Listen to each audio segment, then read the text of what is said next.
cabeza, esa pura clavellina que va de esquina en esquina, volviendo a tarar la cabeza.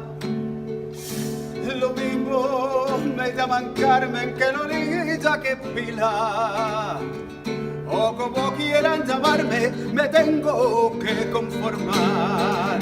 Soy la que no tiene nombre, la que a nadie le interesa,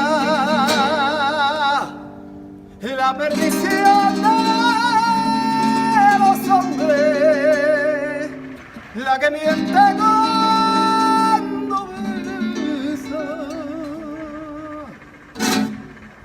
Ya lo saben, yo